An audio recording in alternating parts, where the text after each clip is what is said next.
پاکستان کی فوج نے ماضی میں عرب ممالک کی اسرائیل کے خلاف جنگوں میں مدد کی، خصوصاً 1967 اور 1973 کی عرب اسرائیل جنگوں میں، اور پاک فضائیہ کے پائلٹ ایئر کموڈور ستار الوی نے 1973 میں سیریا کی فضاؤں میں ایک اسرائیلی جیٹ مار گرایا تھا، جسے آج بھی راولپنڈی کے عسکری حلقوں میں اعزاز سمجھا جاتا ہے۔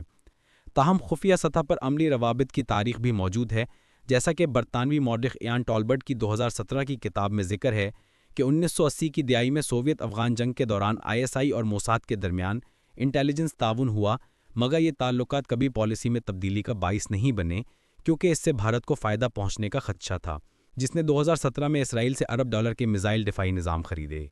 داخلی سیاسی خطرات میں فوج جو نیشنل سیکیورٹی کمیٹی کے ذریعے پالیسی میں اثر انداز ہوتی ہے، جسے جنرل عاصم منیر چیئر کرتے ہیں، سول حکومتوں کے ساتھ مل کر عوامی بے چینی سے بچنے کی کوشش کرتی ہے۔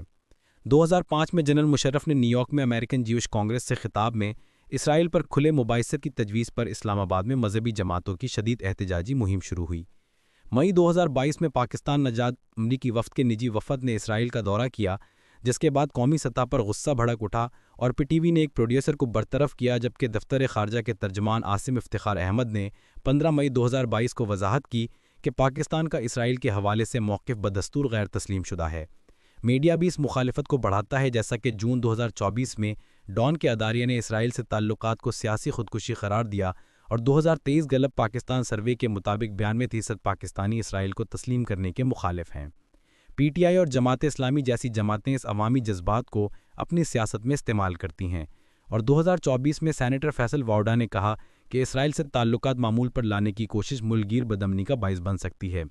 ان تمام رکاوٹوں کے باوجود اسرائیل کو تسلیم کرنا پاکستان کے لیے مالی، سائنسی، تکنیکی، سیاسی اور دفاعی لحاظ سے انقلابی ثابت ہو سکتا ہے، بشرطے کہ اسے قومی مفاد اور فلسطینی حل سے جوڑا جائے۔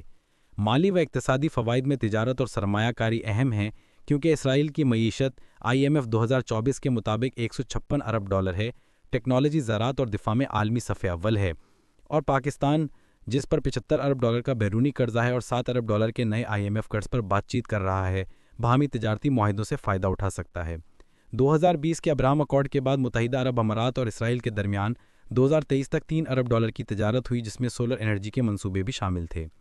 اسرائیلی کمپنی نیٹافیم کا ڈرپ ایریگیشن نظام بھارت کے گجرات میں کپاس کی پیداوار میں 30% اضافہ لایا، اور اگر پنجاب ایگریکلچر ڈپارٹمنٹ یہی نظام 5 ملین ہیکٹیئر زمین پر نافذ کرے تو پاکستانی زراعت میں سالانہ 2 ارب ڈالر کا اضافہ ہو سکتا ہے۔